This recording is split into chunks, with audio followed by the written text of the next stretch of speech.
Sud Radio, les vraies voix qui font bouger la France, les voix de la politique. Les voix de la politique sur Sud Radio. Ce soir, je suis accompagné de Nicolas Corato, fondateur du comité de réflexion Place de la République, auteur du livre Grande plaidoirie, grand procès, l'art de l'éloquence depuis le XVe siècle. C'est aux éditions Iridium. Et puis, pour apporter la contradiction à Nicolas, je doute pas qu'il va le faire, Philippe Bilger, magistrat honoraire, président de l'Institut de la Parole. Voilà. Et puis, évidemment, vous au 0826 300 300 pour participer à notre débat. La gifle reçue par Emmanuel Macron, on en a beaucoup parlé. Les jets de farine au visage de Jean-Luc Mélenchon. Cette campagne pour les régionales est violente, c'est le moins qu'on puisse dire. Et puis, violente aussi dans le débat politique. Par exemple, Éric Dupond-Moretti dans les Hauts-de-France, qui vit une fin de campagne plutôt difficile. Le garde des Sceaux, alpagué par François Ruffin. Et puis, on va l'écouter dans un instant, interpellé par Damien Rieu, le candidat Rassemblement National au départemental. Évidemment, ça a été enregistré et diffusé sur les réseaux sociaux. Écoutez un extrait. Damien Rieu qui interpelle Éric Dupond-Moretti. Allez vous faire applaudir dans les prisons. Je n'ai pas besoin de me faire applaudir. C'est minable.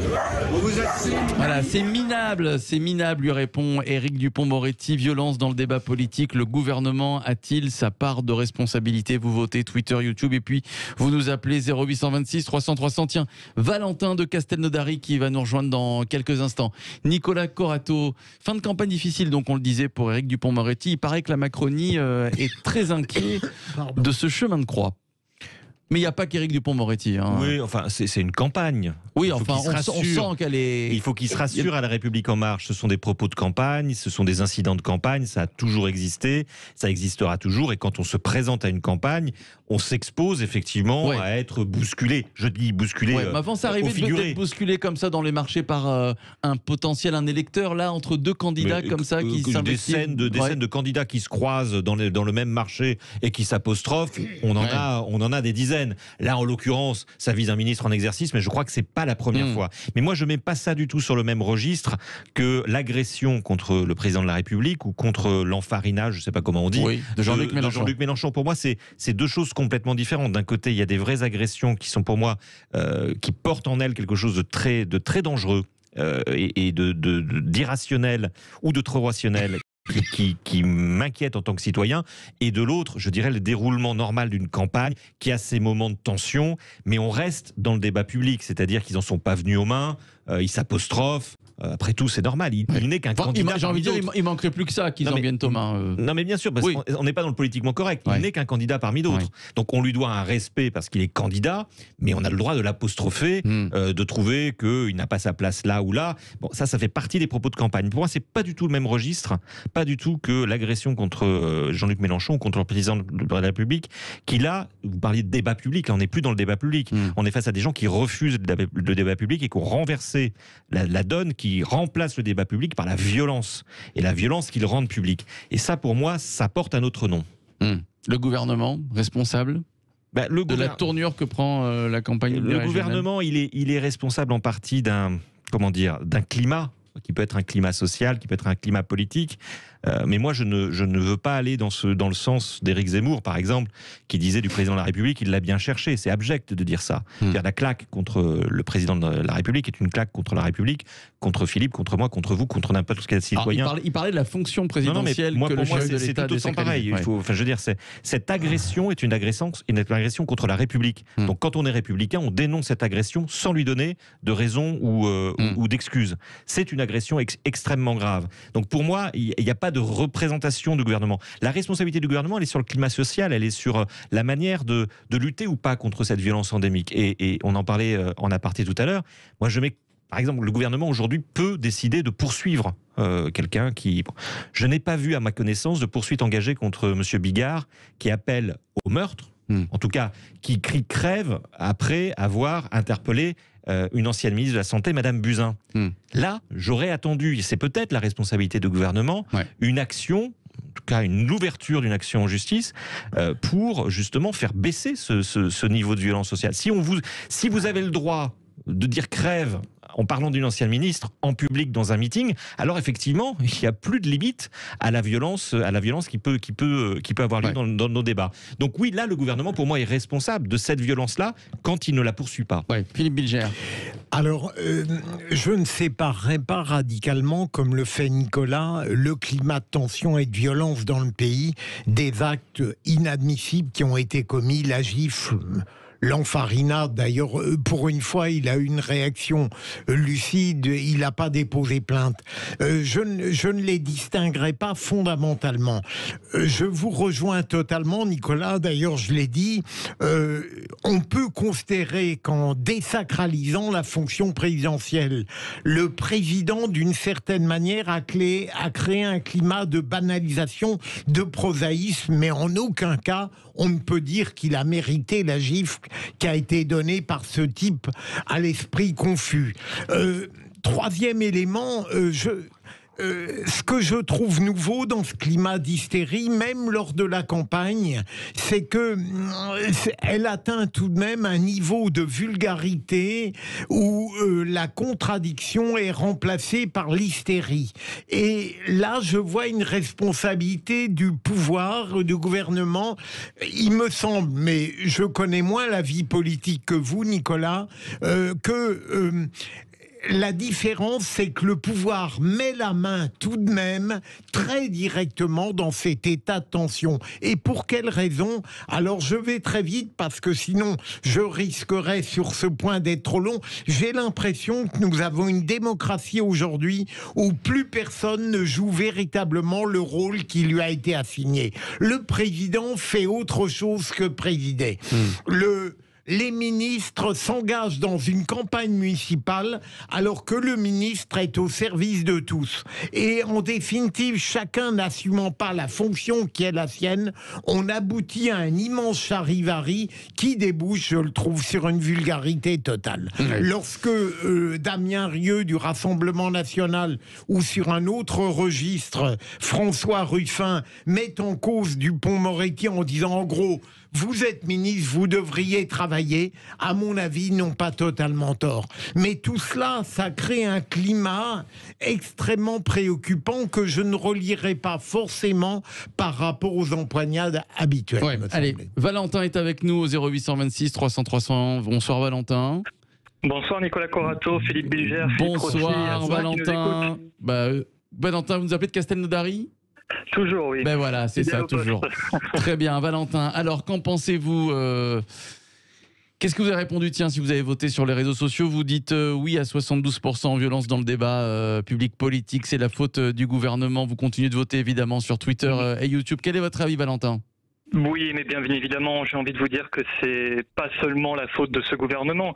Ça fait 40 ans, en fait, que notre débat public et politique est pollué par justement des brouhahas permanents, par une cacophonie ambiante. J'ai relevé là tout à l'heure, justement, exprès pour cette intervention, l'abstention des dernières élections. C'est hallucinant. Au deuxième tour des présidentielles, il y avait 25% des Français qui n'ont pas été votés. Au deuxième tour des législatives, plus de 57%. Au municipal de l'an dernier, on avait 58% des Français qui n'ont pas été votés. Et il y a un sondage Ipsos qui est sorti il n'y a pas si longtemps que ça, qui nous informe que près de 40% des Français vont certainement ne pas aller voter aux prochaines présidentielles, soit 4 Français sur 10. Mais qu'est-ce que cela veut dire? Ça veut dire qu'il y a une défiance du peuple profonde depuis la crise des Gilets jaunes, depuis la Covid, depuis l'ensauvagement de notre société. On n'est plus en sécurité. Il y a des domaines, le domaine régalien, l'État. Il y a des choses qu'on ne fait plus. C'est inadmissible. Moi, je vais vous dire, je vais faire une parenthèse, j'ai 22 ans. Je suis quelqu'un de très jeune. J'ai envie aussi d'incarner cette jeunesse dont on n'entend pas forcément parler, cette jeunesse qui en a ras-le-bol, qu'on entend en fait toujours les mêmes. Et vous savez quoi, moi j'ai envie de vous dire, la faute du gouvernement aujourd'hui, c'est installer un climat de peur, d'accord? On nous avait dit, si vous aurez Marine Le Pen, vous allez avoir Marine Le Pen et le chaos. On a eu Macron et le chaos. C'est le chaos tous les jours. Il y a des policiers qui se font tuer, d'accord? Il y a un chauffeur de bus, Philippe Monguillot, qui s'est fait tabasser à mort. Sa femme, sa vie, elle est ruinée à sa femme. Ses filles, elles n'ont plus leur père. Dans un an, il aurait été à la retraite. Il aurait pu profiter de sa vie. Au final, il ne profite de rien puisqu'il est, comme on dit, monté en haut du ciel. Et puis, Moi, j'ai envie de vous dire, il y a une chose qui m'énerve, c'est que oui, le débat aujourd'hui est pollué par tous ces politiques qui ne pensent qu'à leur place, d'accord ? Ça me rappelle cette fameuse phrase de Winston Churchill, notre grand Churchill, qui disait la différence entre des hommes politiques et des chefs d'État, c'est que l'homme politique pense à sa future élection, alors que le chef d'État, lui, pense aux futures générations. Ouais. Où sont les chefs d'État aujourd'hui ? Et j'ai envie de citer un autre grand homme politique, alors cette fois-ci américain, cette célèbre phrase, et là je m'adresse à l'ensemble des Français, c'est qu'un bulletin de vote est plus fort qu'une balle de fusil. Ça, c'était Abraham Lincoln. Et ben vous savez quoi, les Français, allez exprimer votre colère, non pas dans la rue en allant casser, non pas, comme je dis toujours, il faut être beaucoup plus intelligent que les bêtes, mais dans les urnes. Allez voter soit blanc, allez voter soit un autre parti, mais allez voter. Allez montrer à ce gouvernement qu'il y en a marre, qui nous méprise. Allez montrer à ce président Macron, qui depuis son élection, et même depuis la campagne, dit des Français qui se sont des Gaulois réfractaires, qu'on est des gens qui ne sont rien, qu'il n'y a pas d'art ni de culture française, qu'il faut déconstruire l'histoire de France, qu'il faut traverser la rue pour aller chercher un boulot. Mais vous vous prenez pour qui, monsieur ? Vous êtes président de la République française. Et vous savez quoi ? Moi, je suis profondément démocrate, parce que quand j'ai vu la vidéo de monsieur Macron se prendre une gifle, j'ai trouvé ça scandaleux.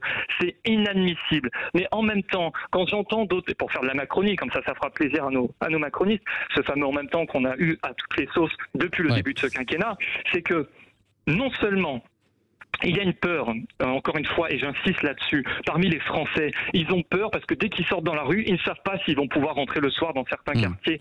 Ils ne savent pas s'ils vont pouvoir... Alors... Non, désolé, mais c'est très important. Vous voyez, il y a un climat aussi, rien que dans... je vais revenir en 2017. Vous avez des idées de droite, on vous taxe directement d'être d'extrême droite.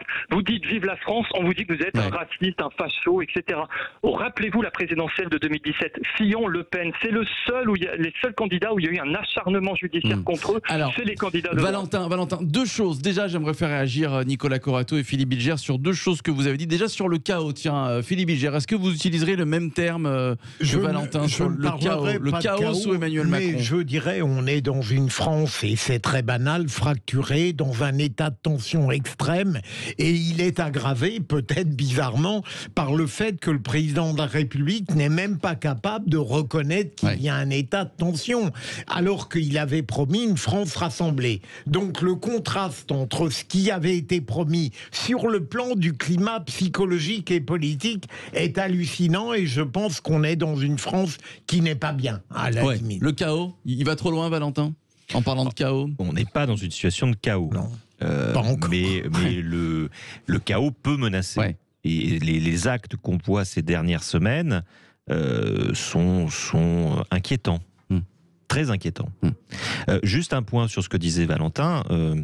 Oui, je suis d'accord avec lui. L'abstention, c'est une violence que les électeurs, que les Français se font à eux-mêmes. Là, les abstentionnistes, mais doivent être face à leurs responsabilités. Il y a une offre politique, elle n'est peut-être pas suffisante ou ni satisfaisante en France, mais ne pas aller voter, c'est considérer que justement on laisse les autres s'occuper du débat public, et donc de sa propre vie. Ça, c'est une violence qu'on se fait à soi-même. C'est du masochisme, l'abstention, quand on est un citoyen, quand on vit en démocratie. Ou alors, c'est le refus du régime démocratique. C'est autre chose. Et à la limite, ça, je peux comprendre que quand on n'est pas démocrate, on ne participe pas aux élections. Mais quand on est démocrate, quand on ne vote pas, on se fait du mal à soi-même. Ça, c'est un vrai sujet. Deuxièmement, la société de défiance. J'ai l'impression, d'abord, ça ne date pas d'Emmanuel Macron, la société de défiance. La défiance entre les élus et leurs électeurs, ça date de beaucoup plus. Ce qui est en train de changer, c'est deux choses. D'abord, qu'il y a une société de la haine. Moi, je sens de la haine, et je la sens depuis le Puy-en-Velay, contre le président de la République, entre une partie des Français et le président de la République, ce qui est extrêmement inquiétant. Et c'est pas sa personne qui est nécessairement en cause, c'est aussi ce qu'il représente, ce qui m'inquiète doublement. Deuxièmement, comment on répond à ça quand on est un élu, quand on est président de la République ? Peut-être avec, pardonnez-moi cette naïveté, avec un peu d'amour.